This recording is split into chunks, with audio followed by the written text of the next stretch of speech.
What's going on, yo? How's the angle? I don't like how my head's cut off. That's easy to correct.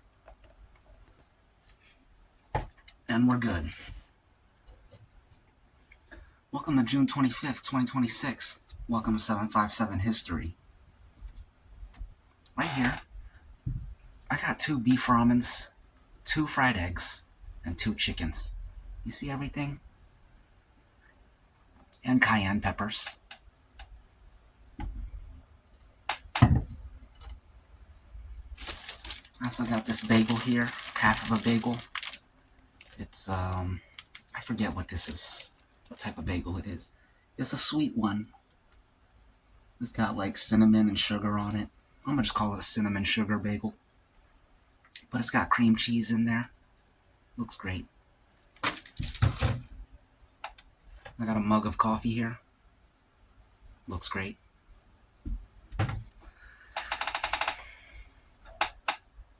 of course, a glass of rain.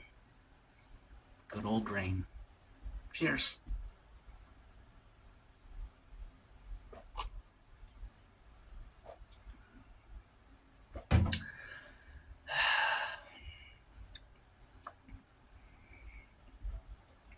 All these moments will be forgotten like tears in rain. Y'all know that soliloquy? That's Blade Runner. Very famous quote and a famous movie, a classic of the sci-fi genre.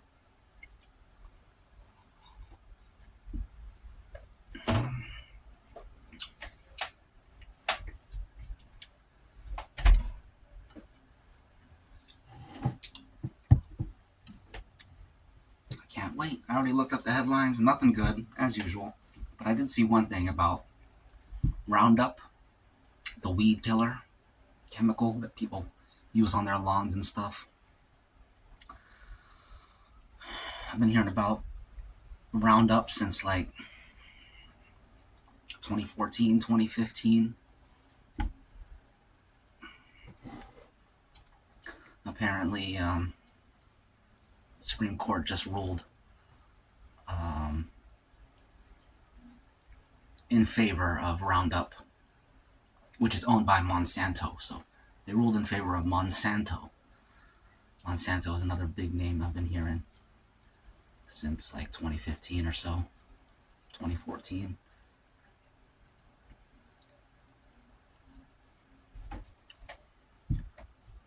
Chicken?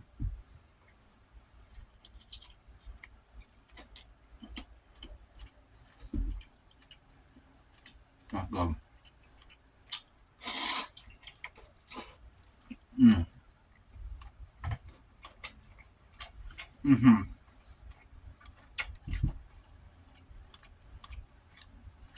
That's good.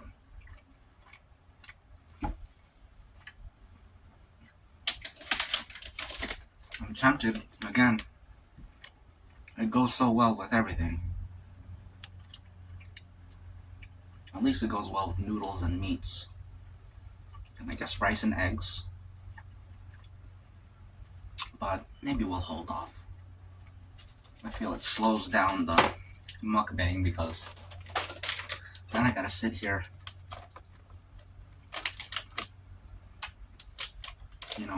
trying to deal with the heat instead of just eating and talking and hanging.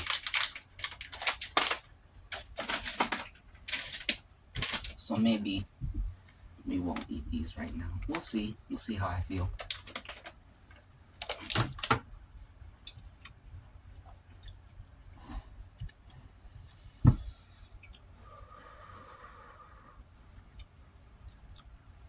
Japan will be playing in the World Cup today.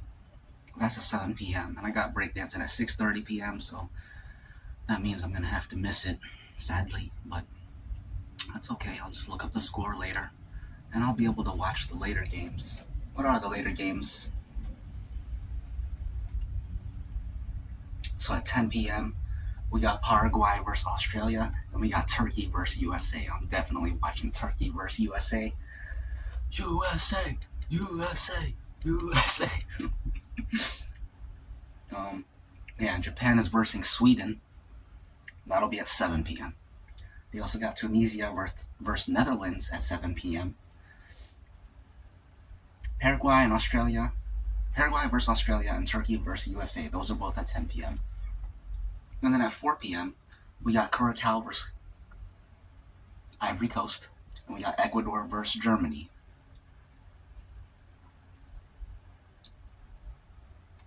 I'm going to have to check those out. Don't know really anything about Curacao, but I knew someone from Ivory Coast, so I'm pulling for Ivory Coast. Ecuador versus Germany. I'm gonna go with Ecuador. Tunisia versus Netherlands. I don't know. I guess I'll go with Netherlands. Yeah, I'm going with Netherlands. I like Dutch people. Japan versus Sweden. Japan. Well, I don't care who wins. I don't care who wins about any of these. Yeah, who cares? Paraguay versus Australia. I'll go with Paraguay.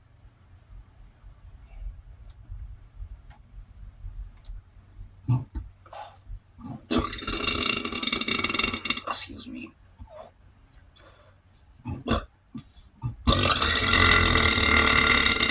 Excuse me.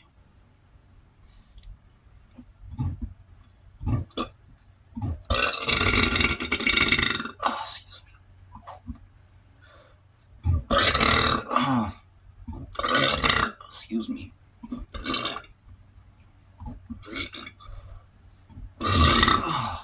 Pardon me.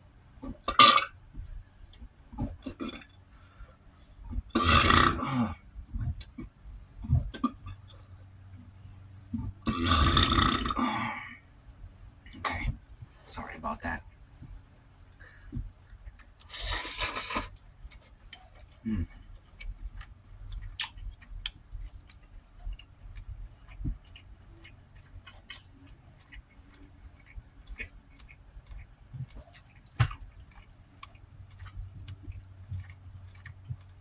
Very delicious and wonderful and beautiful.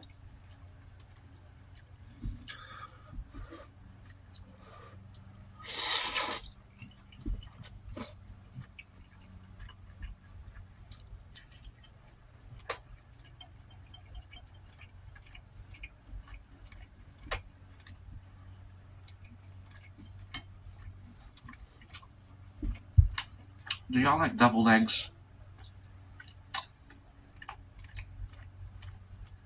I think they're good, but they're whatever.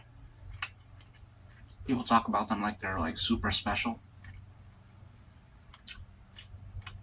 Ain't that special to me. But they're good.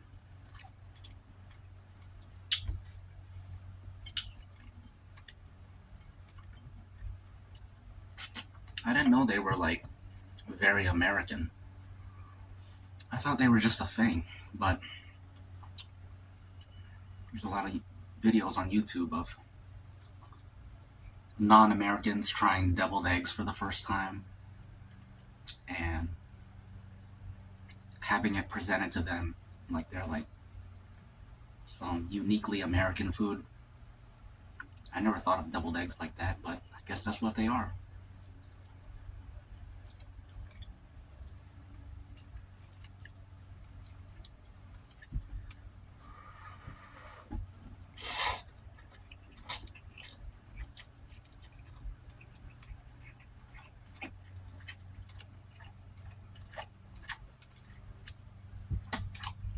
I really enjoy that cayenne pepper heat.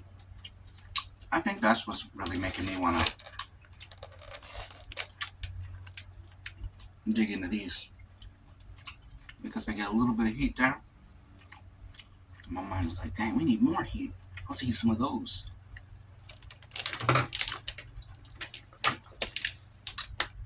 But the cayenne pepper is good enough for now.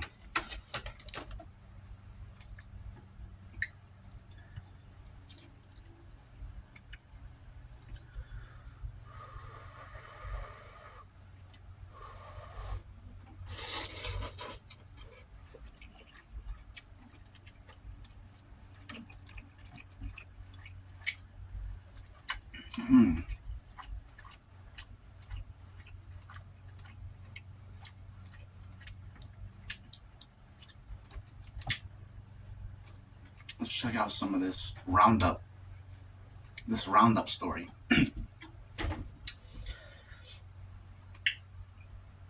In an 8-1/7-2 split decision issued today,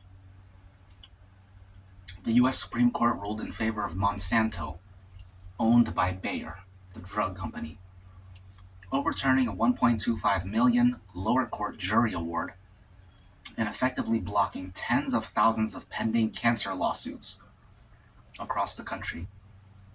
The high-stakes ruling significantly reshapes product liability law for the chemical and agricultural industries. The legal core, federal versus state rules. The case, Monsanto Company versus Durnell, centered on St. Louis resident John Durnell, who developed non-Hodgkin lymphoma after using Roundup for 20 years as his neighbor's spray guy. Excuse me. He argued that Monsanto violated state laws by failing to warn consumers about the product's potential cancer risks. The Supreme Court rejected that argument based on federal preemption. Then we got 3 bullet points. EPA superiority. Under the Federal Insecticide, Fungicide, and Rodenticide Act, the Environmental Protection Agency oversees uniform nationwide labeling. The conflict. The EPA maintains that the active ingredient, glyphosate, is unlikely to cause cancer in humans and does not require a warning label. The ruling. Written by Justice Brett Kavanaugh, the majority opinion stated that state-level and failure to warn lawsuits would effectively force a warning onto the bottle. Hold on. Let me reread this. The ruling, written by Justice Brett Kavanaugh, the majority opinion stated that state-level failure to warn lawsuits would effectively force a warning onto the bottle. Because this directly conflicts with EPA-approved labels, federal law overrides state tort claims. I don't really get that. Failure to warn lawsuits would effectively force a warning onto the bottle? What's wrong with that? That bullet point makes no sense to me. Don't you want the warning label on the bottle if it's necessary? You can't just say I don't want the warning label on the bottle because I don't want warning label on the bottle. That makes no sense. Anyways, the political and public health debate. The decision lands right in the middle of a massive global health and political debate. And then we got 3 more bullet points. The science split. In 2015, the World Health Organization's International Agency for Research on Cancer classified glyphosate as probably carcinogenic to humans. However, the EPA and Bayer stand by decades of conflicting studies showing it is safe when used as directed. The Trump administration aggressively backed Bayer in this case, marking a reversal from the Biden administration's stance. This has created friction with the president's populist Make America Healthy Again movement allies who campaign heavily to restrict pesticide. Broader industry fallout.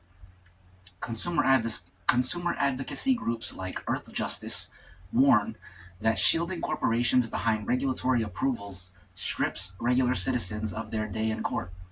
Conversely, groups like the American Farm Bureau Federation argue that keeping Roundup on the market is essential to protecting the U.S. food supply and preventing crippling liabilities for agrochemical companies. What happens next? According to statements from Bayer AG, the ruling provides monumental regulatory clarity and will be used to systematically dismiss current warning-based claims and bar future state-level lawsuits. It also sets a massive legal shield for other heavily litigated chemical giants, such as Syngenta, which faces thousands of state-level lawsuits regarding links between its paraquat weed killer and Parkinson's disease. Excuse me. I don't know what y'all think of that. I don't know what I think of that either.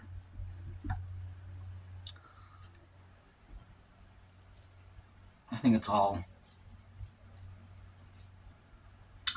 It's all a bunch of nonsense from both sides.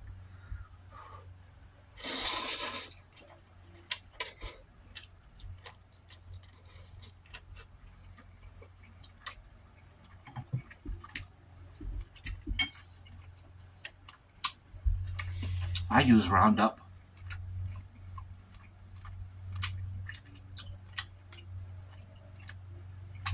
But I don't worry about cancer because I'm not sitting there inhaling the Roundup. I have a little small spray bottle. I put it up really close to the whatever weed I want to kill. And I just spray it like that far away. I'm not inhaling any Roundup. I'm not drinking any Roundup. I'm using it the way it's supposed to be used. So I'm not worried about cancers. At least not related to Roundups. And Roundup works great. I'm fine with it. And if the whole thing is about putting a warning label on it, that's a whole lot of nothing. I feel like if you're really about it, try to get the whole thing banned. Whether it has a warning label on it or not, it doesn't do anything.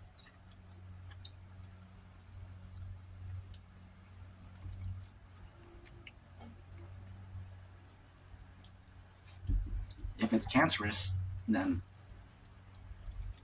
worry about that. Get it out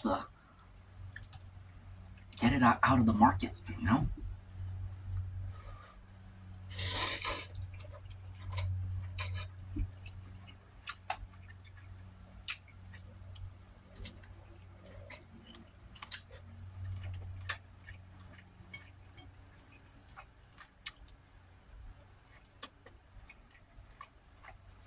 But the part I don't like is that there's definitely some backroom deals going on.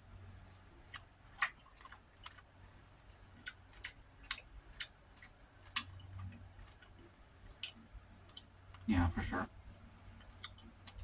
The CEOs and bigwigs of the corporations, they're all friends with the politicians, and so they scratch each other's backs, and the law, the facts, all take a back seat.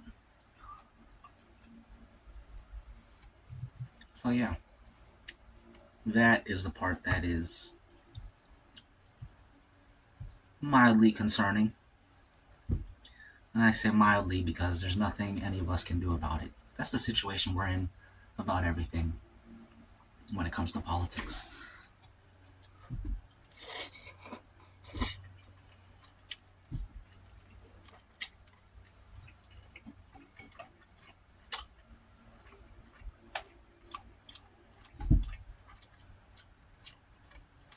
I just finished both chickens.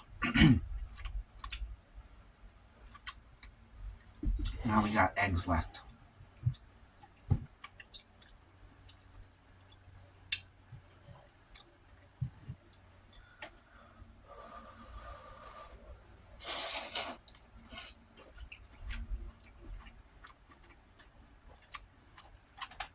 Egg.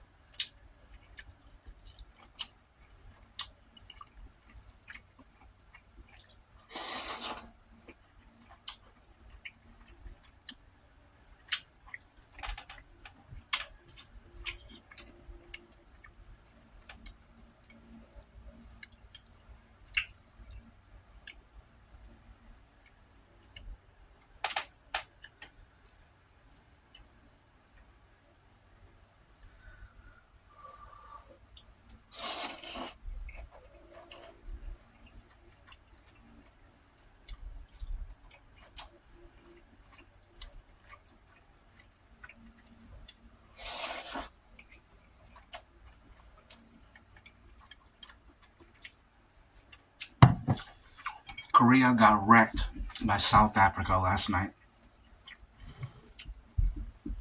A lot of people were saying the Koreans, they could have won, but they had the wrong strategy. I could kind of see that. I could see that being the case. They were saying that the Koreans, because of the way the bracket works,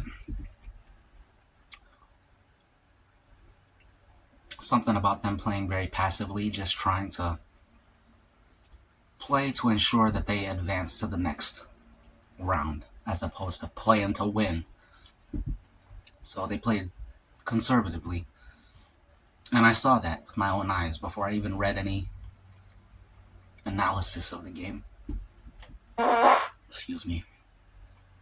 Because they would get the ball all the way up to the corner, and then the dude would try to pass it toward the center for like a clean center shot. I'm like, dude, you're right there.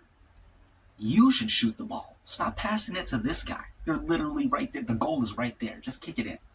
But no, he's got to pass it to this guy, and adding a middleman where the middleman is not necessary. So they definitely missed some opportunities. And also the Korean coach, he was like sitting there in tears. It's like, man, you need to focus on the game instead of sitting there crying. That's why your team's losing right now, because you're sitting there crying. What's wrong with you? What an embarrassment. What a disgrace. But that's how it goes sometimes. Congratulations to South Africa. They played a great game. Dang, I really wish I could watch that Japanese game, Japan versus Sweden. I heard the Japan team is good, so I've been excited to watch them play. As a matter of fact, I did this the other day, but I forgot what it said, so I'm going to ask again. How's the Japan team? How's the Japan World Cup team? AI told me they were nice, so that got me excited. Let's see what Gemini says. AI mode on Google.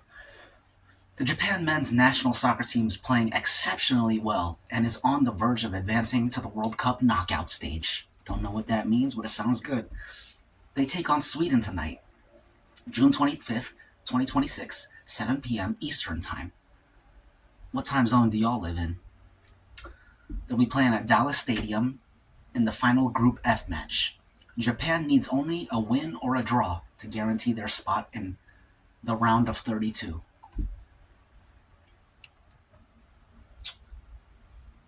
Tournament performance and form. Opening draw. Japan showed incredible resilience in their first match, twice coming from behind to secure a 2-2 draw against a powerful Netherlands side.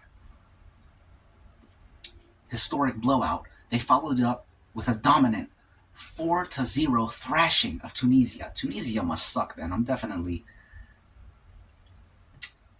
Netherlands is fighting... not fighting. Or fighting. They're playing... Yeah, Tunisia and Netherlands are playing later. I'm rooting for Netherlands, because it seems like Tunisia sucks. They lost 0-4 against Japan. And I'm sure they're bigger than all the Japanese dudes. Tunisia, that's in Africa, right? So it's a bunch of big black dudes versus a bunch of tiny Japanese dudes. And you're going to let them outrun you, out physical you on the field? You can't have that, man. You can't have that. You're a disgrace. Get out of here. Go home. Get out of this World Cup. World Cup tournament is not for you. Try again in the next 4 years. Get out of here. Just kidding. Just kidding. Just kidding. Okay, key players. I didn't finish reading this. This marked the first time in World Cup history that an Asian nation scored 4 goals in a single tournament match. Let's go. Representing. That's what I'm talking about. That's what I'm talking about. We don't get very many wins in the Asian world. Key players. Key players. The forward, Ayase Ueda, and midfielder, Daichi Kamada, have been stars of the attack, each netting 2 goals over the first 2 games. Nice. Big shout out to Kamada. Big shout out to Ueda. Those are the guys right there. Big shout out, man. Team news and lineup adjustments. The Samurai Blue are dealing with significant injury hurdles but have thrived through tactical flexibility. Injuries. Okay, we don't really need to hear about the injuries of the players. Well, sure, why not? Injuries. Star midfielders Kaoru Mitoma, Wataru Endo, and Takumi Minamino all missed the tournament entirely due to injuries. Midfielder Tafekusa Kubo is also ruled out for tonight's game against Sweden. Excuse me. Though he has resumed light individual training. The Shield. In Endo's absence, defensive midfielder Kaishu Sano has stepped up brilliantly, earning praise for covering massive amounts of turf to protect the back line. I used to play soccer when I was a little kid, and I played midfielder, so big shout out to the midfielders. Knockout scenarios. Midfielder was the perfect position for me. Perfect position. Knockout scenarios. Depending on tonight's results, Japan's path forward is highly competitive. If they win Group F, they will face Morocco. Morocco's good. I saw them play last night. They're good, man. They beat Haiti 4-0. They were down, and they came back. Actually, so Haiti scored first, and then after a bit of struggle, Morocco tied it up. Then they go back and forth, and then Haiti scores again. And then so it's 2-1. And then immediately after that, Morocco scores again and ties it up, as if to show that it lit a fire under them. Like, no, we can't have them. There's no way we're losing this game. And then they score immediately. That's what I like to see, man. And then after that, after being tied up, Morocco pulled away. They scored another one. And then after some more time, they scored another one. And the final score was 4-2. So Morocco's good. They got that grit in them where they can make those adjustments. Other teams, like once they get on the back foot and they start losing, they get deflated. They get demoralized. They don't play with as much intensity. You can tell they're just psychologically defeated already just by being down a point. But Morocco, they were down a point, came back. They got down again, and they're like, nope, not having it. Came back again, scored 2 more points and won. That's what I like to see. That's what I like to see. In sports in general, that's cool stuff right there. Anyways, if Japan finishes second in Group F, they draw a massively heavyweight matchup against Brazil. Cool. They got a tough road ahead of them, but they're capable. We'll see what happens.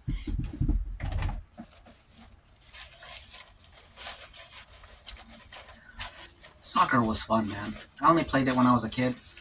That's a sport I should have continued with. But I also enjoyed cross-country and track, and I liked wrestling, but wrestling was really hard.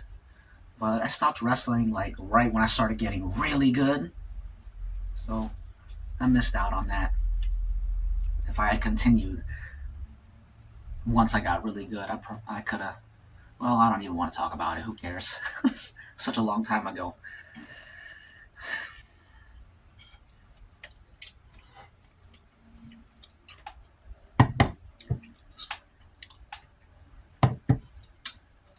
I suppose wrestling is kind of like breakdancing in that way. You gotta spend years sucking at it, and then all of a sudden, randomly, you start getting really good. Randomly, it all starts to click, and you're like, I get it now. I understand what I'm supposed to be doing in every position.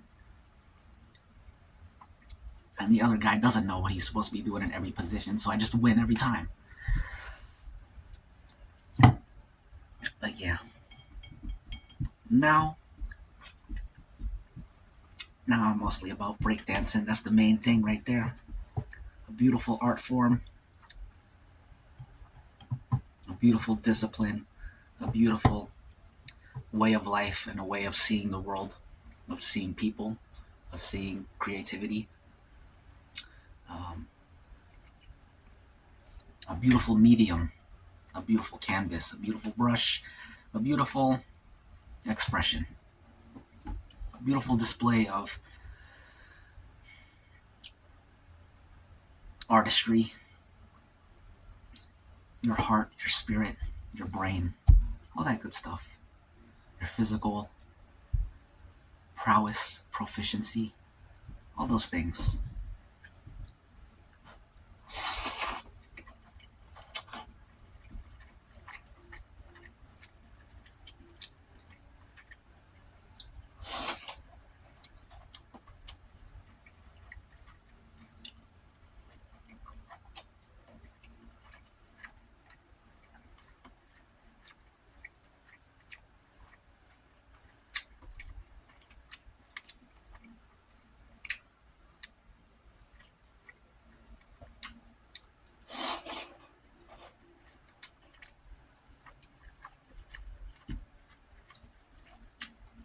This is great. At some point, I may need to stop the video and delete other footage off my phone past the mukbangs. I normally delete it before, but today I forgot, so there's not as much space on the camera. Let me do that right now, actually. It'll only take like 15 seconds, and you guys won't even know because we're going to edit it out. Back in a bit. What's going on, y'all? I just deleted last night's mukbang off the phone, so we got space again.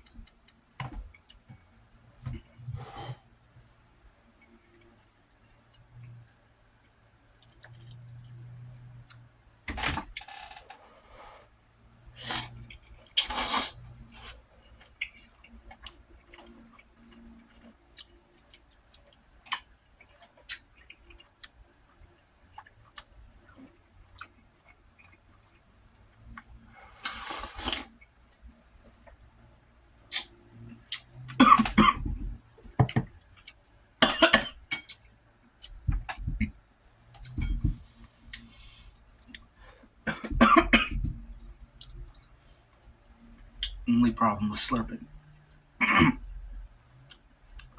the broth with the cayenne peppers in there. That cayenne peppers is powdery, so spicy powder.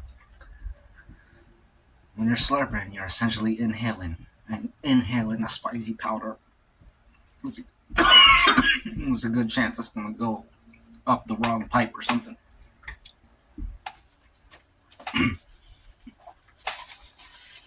Okay.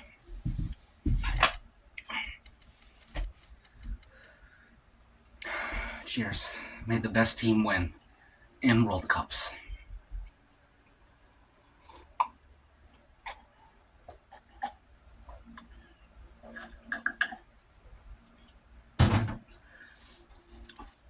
Oh, excuse me. My head's cut off, but I don't feel like adjusting it. I'm tired of adjusting.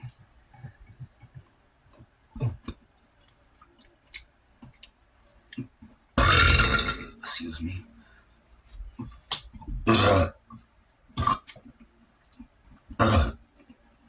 Excuse me. Okay. Let's continue.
That's what we got left.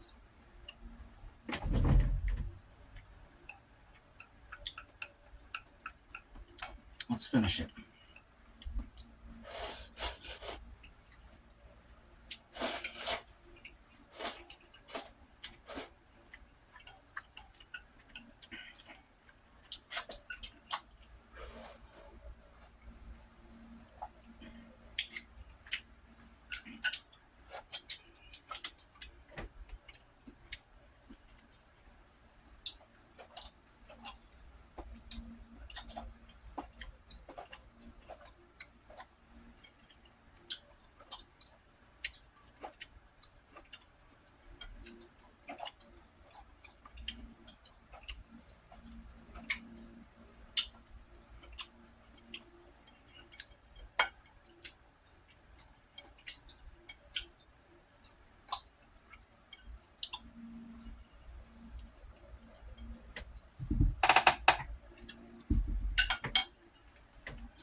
Excuse me.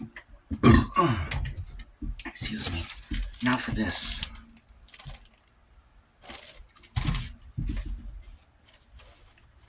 One moment, please.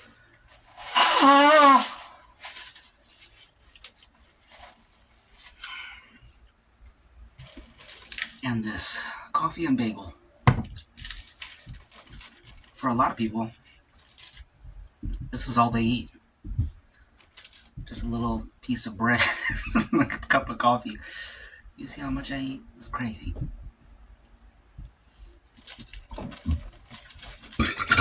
Excuse me.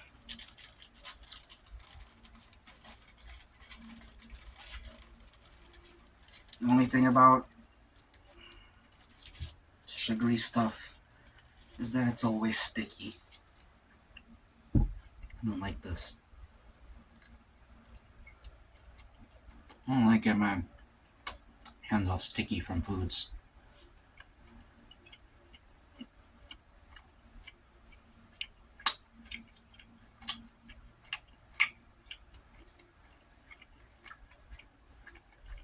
Tastes like apple cinnamon.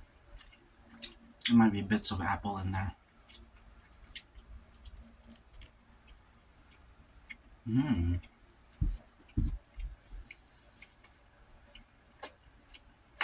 That's good. Let's look up this USA game.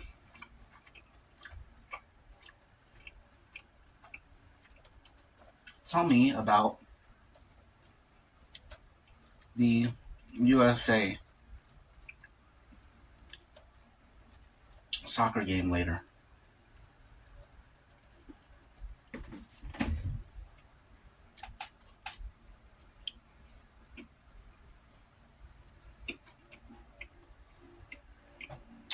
USA is playing Turkey. 10 p.m. tonight.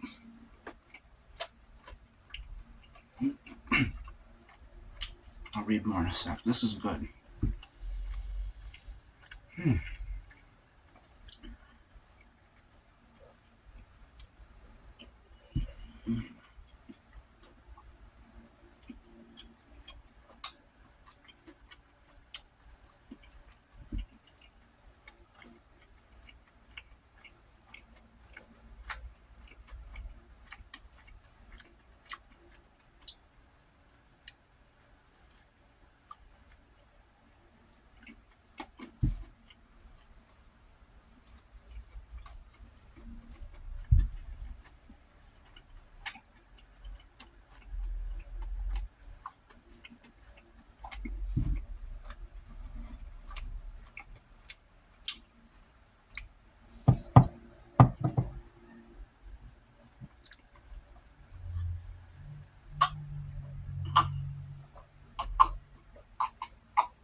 That's that.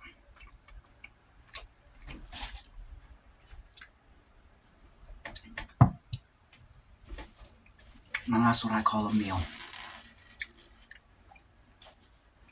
Wonderful. Delicious. Because the US team has already clinched the top spot in Group D and guaranteed their spot in the knockout stage, tonight's final group match has no impact on the standings. I guess that means this one's for bragging rights. Man, if this USA team does not destroy Turkey, they don't have to destroy them, but if they don't beat Turkey, I'm going to be extremely depressed.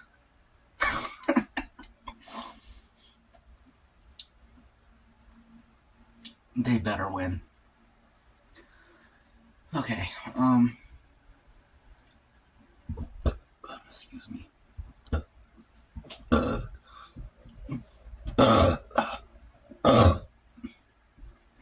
Head coach Mauricio or Maurizio? I'm going to say Mauricio. Head coach Mauricio Pochettino. Okay, after hearing the last name, I'm pretty sure the first name is Maurizio. The head coach Mauricio Pochettino is widely expected to rest key starters to ensure the roster arrives healthy for the round of 32.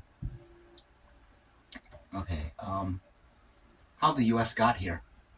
The U.S. opened the tournament with a dominant 4-1 victory in Los Angeles against Paraguay. Match 2, I'll watch this one.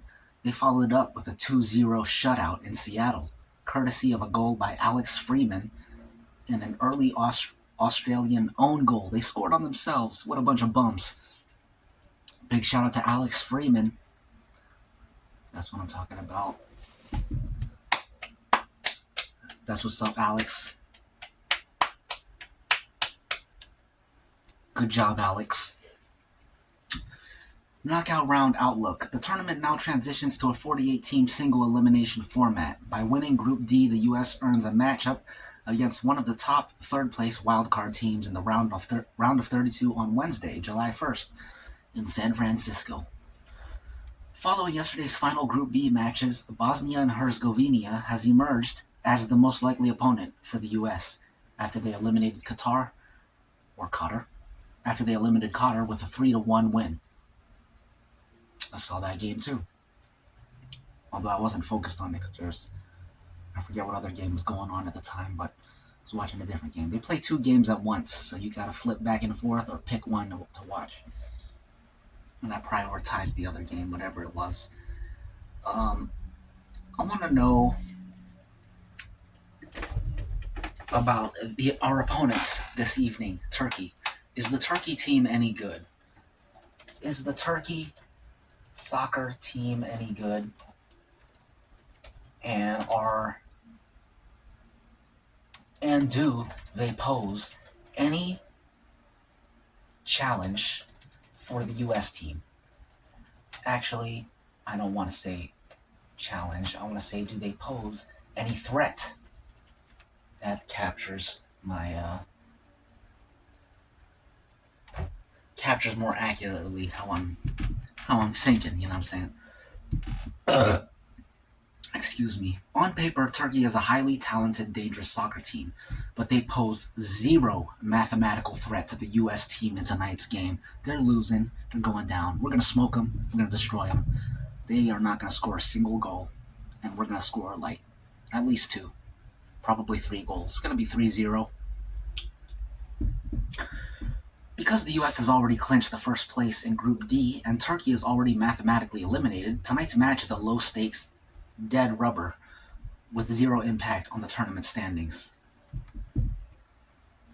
A breakdown of Turkey's quality and why they aren't a threat. Tonight. Their talent can be characterized as a dangerous on a good day roster. Turkey is far better than their current 0-2 tournament record suggests. They've lost every game, I think. Yeah, they've lost every game.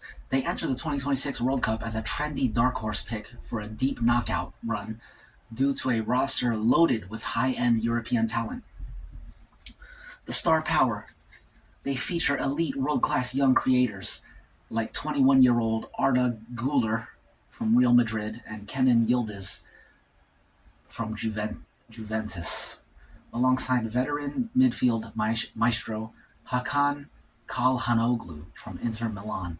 The playing style. On their best days, they play incredibly aggressive, high-tempo attacking football. They actually dominated large stretches of their first 2 games and registered a massive 62 total shots, but a historic bout of bad luck and terrible finishing kept them completely scoreless. What a bunch of bums. The flaw. Analysts view them as a mixed bag. They lack tactical composure. When things go wrong or adversity strikes, their structural discipline completely falls apart. That's what I was telling you earlier about them teams like that. They're one of them teams. They are one of them teams. As soon as they start losing, as soon as US scores one goal, they're going to fall apart. That's the kind of team they are. they're no Morocco. Morocco will do the opposite. You score on Morocco, Morocco's like, heck no. It's not happening. And they get even stronger. These people, these Turks, you score on them, they fall apart. They start crying and feeling sorry for themselves. And they start feeling like losers, and then they lose. That's what happens, man. That's what happens.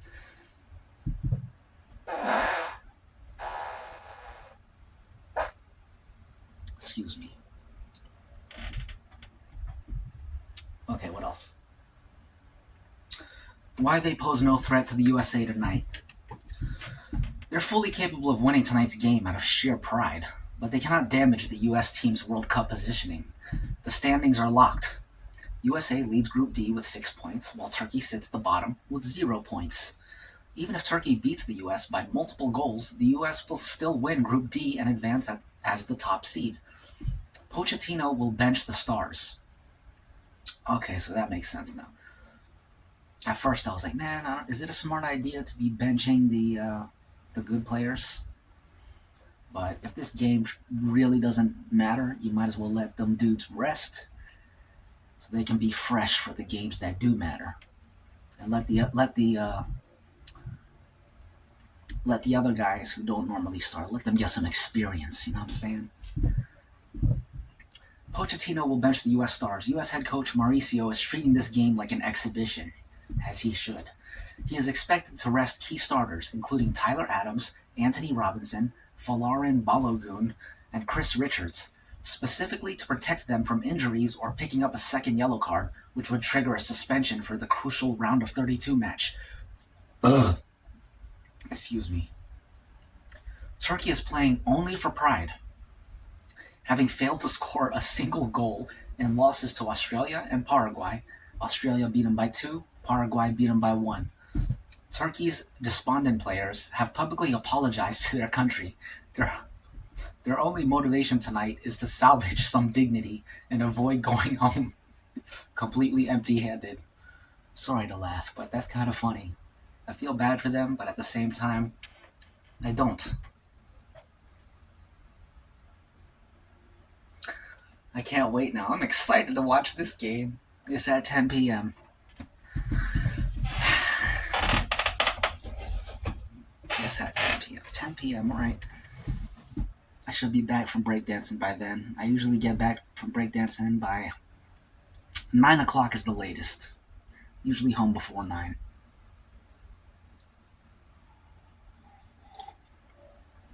Usually home by like 8:30 or something like that. So enough time to unwind and get ready for the game. It's like we can't lose. Even if we lose, we're still going to the next round. And they're still going home. Which means we could just sit back and enjoy the game and not really worry. You know, when I was watching Korea and South Africa last night, you could see when South Africa was clearly going to win and Korea was hoping for a miracle, the camera always cuts to like people in the stands and you could just see the worry on their faces, just like so desperate for a miracle. They're like, man, please, can someone just score? And nobody scored. But I don't have to worry about feeling like they felt. Because even if we're losing, it doesn't matter. It makes zero difference. So that makes me more excited to watch. I'm really excited now. Let's make a toast. to the World Cup, to the U.S. team.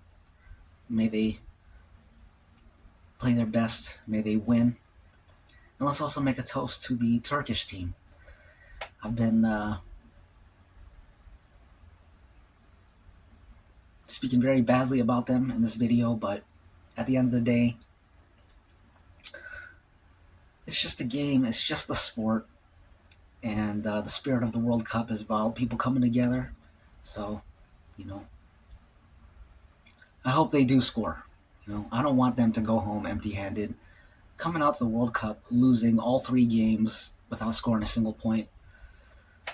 I said it was funny earlier, but it's actually pretty sad, and I don't want to see that. I feel for those players on the field. I know what it feels like to lose, and it's not a good feeling. So let's hope they can return home with their heads held high, with their dignity intact. Let's hope they put up a great fight. That would be cool. If they do what Morocco did, like maybe USA scores once, and this time, instead of crumbling like they did in their last 2 games, maybe they get stronger and they tie it up immediately like Morocco, as if to say, nope, y'all thought we were done, but we're just getting started. So then they tie it up, and then US is like, okay, I see y'all. We got something for that too. We got something for that. And then we score something. And then they're like, all right. okay. We got ourselves a game. It's going to be a war. And then they score. And then it's 2-2 tied up. And it's just an amazing game. High intensity. That's what I want to see. Just an awesome game. A game that both teams can be proud of. That both teams can feel like, yeah, there was a loser. Well, even if it ends tied, that'll be pretty cool. But if both teams give a good account of themselves, show up to play, represent hard for their teams and their countries, that'll be a beautiful thing. So let's make it happen. Let's toast to it. Cheers.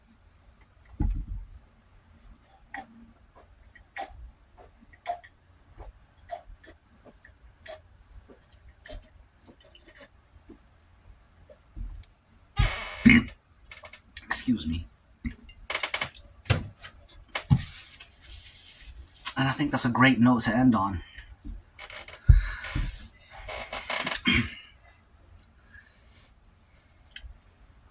Go in peace. Just kidding. I can't end it like that. I gotta shoot you in your face. No peace. Not now, not ever. Fighting, chaos, forever. War, forever. Reptile.